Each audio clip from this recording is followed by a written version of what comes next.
How you guys doing? My name is Mario. I am a Nintendo nerd, as you can tell. And I'm a photographer. I'm very new to YouTube. This is the third video that I've done kind of vlog style.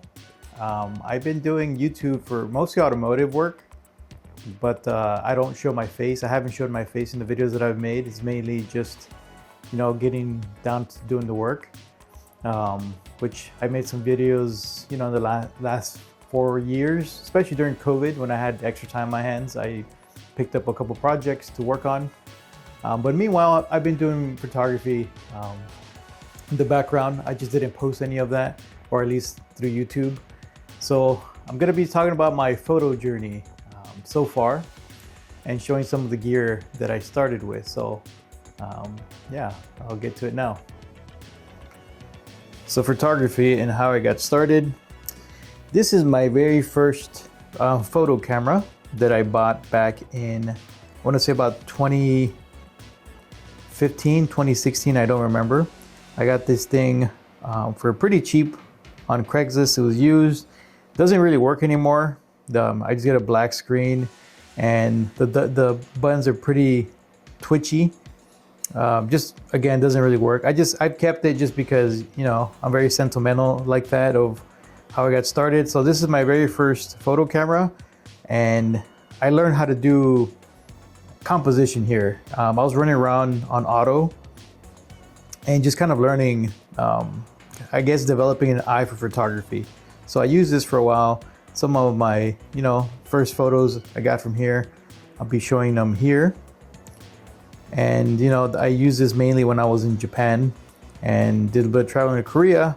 Got some cool photos from this guy, again on auto. I just want to learn composition and really see if photography was going to be a thing for me.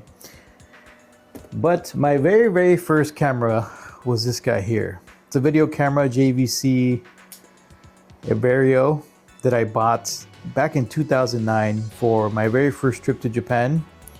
That sticker right there is why I bought it. The YouTube sticker. Since then, I've been wanting to do YouTube for a long time, since 2009. And, I bought this for a 2-week trip to Japan. Did a bunch of videos that were, kind of nauseating just because there was a lot of camera movement and I didn't know how to yield this thing, how to hold it.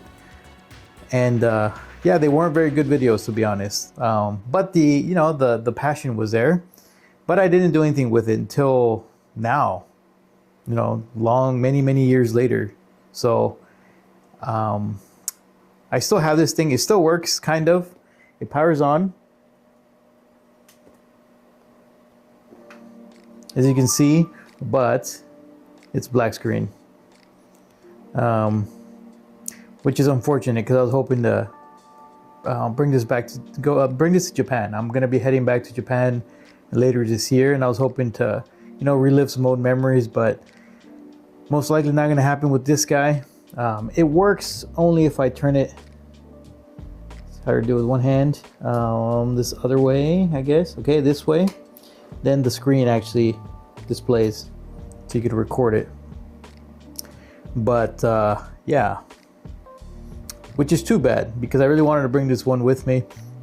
I haven't decided whether I want to get it fixed or just leave it on the shelf for just nostalgia's sake. So yeah, unfortunately. But I do have, other cameras, much better cameras. It's just more of the nostalgia there. This is the camera that I would say taught me photography. I learned from this guy. This is the Sony a6000. And it's still one of my favorite cameras. Like this right here holds a very special place for me. It was the camera that I spent a little bit more money on.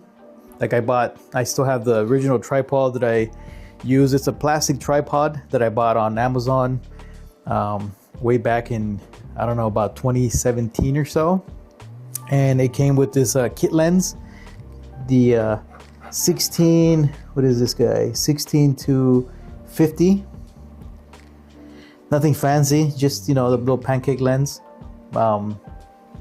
And then my brother bought me this lens for my birthday. It's a 18-105, and I would say my favorite photos from this camera right here that I've taken. I've taken some really good photos in the last 8 years, but some of my favorites are here just because I finally had something to show.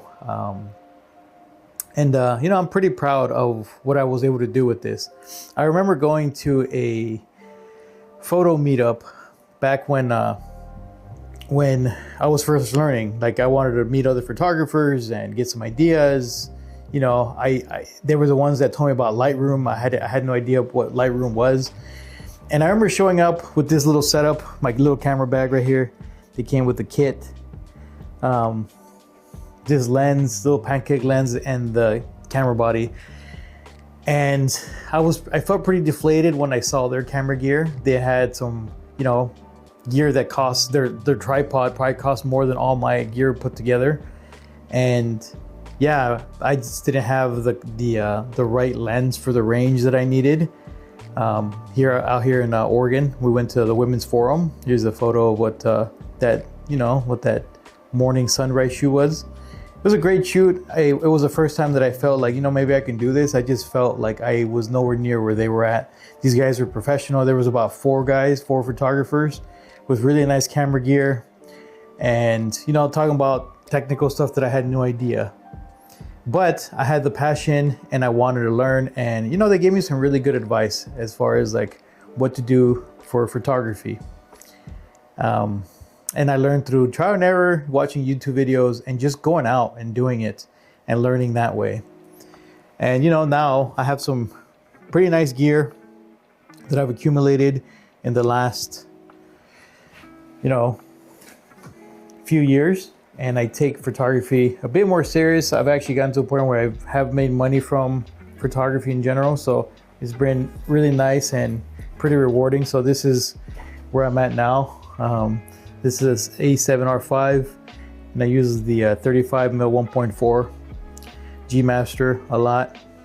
This is where I'm at now, but I still remember my humble beginnings. Now I keep all my camera gear. I don't just get rid of them just because I know they mean something to me, and it's just nice to see where my photography journey has come along from. So yeah. One of the best things about living in Portland is the amount of cafes, coffee shops that we have to choose from. It really is an oasis of cafes. There's a lot to choose from here. And it's one of the things that I enjoy doing a lot on the weekends, especially during winter or during the rainy season. Just grab one of these books that I have, head over to, you know, local cafe, hang out for an hour or so, read for a bit, and then go about my day. And that's one of the things that I wish that I would have probably started earlier, is reading books, especially books on photography. Not so much to copy another photographer's work, but a little bit of inspiration, more for anything to just kind of develop an eye for good photography. And lately I've been getting more into street photography. I like the challenge that it offers. Those fleeting moments, you know, just a moment in time that you might not see again.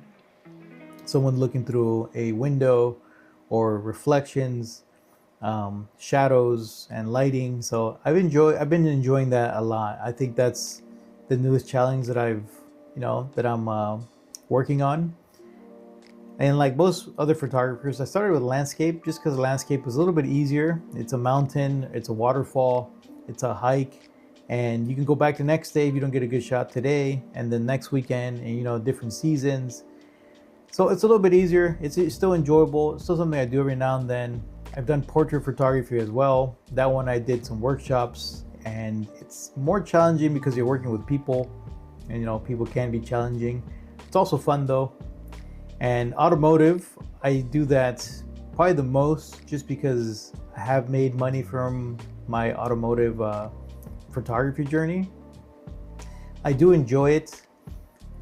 Especially later this year when I'm going to be returning to Japan. I plan on doing a little bit of everything for sure. Going to be doing a lot of street photography, portrait as well. Definitely automotive. I should be here and back in April. about where I'm going to be placed, and I haven't decided how long I'll be going. And I guess this channel is going to be mainly those three things: peanut butter, jelly, and bread. So for me, the bread is travel, because it kind of puts together everything. Jelly, photography, and peanut butter is language, which in this case, Japanese. So this is what this channel is going to be about, those three things. I really hope you join me for what's to come. And I'm hoping to level up my Japanese levels, proficiency skills.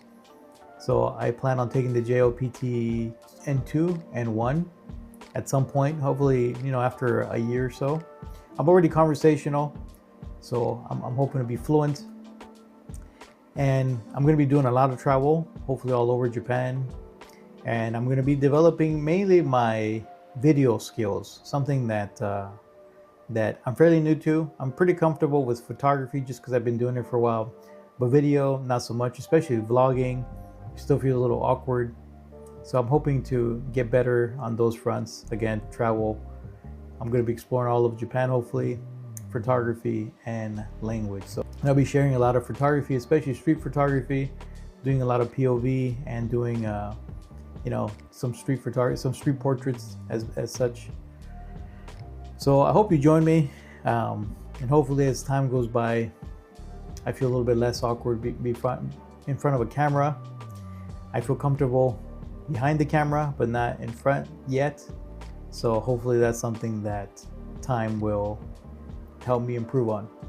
So thanks for watching, and I will see you on the next one.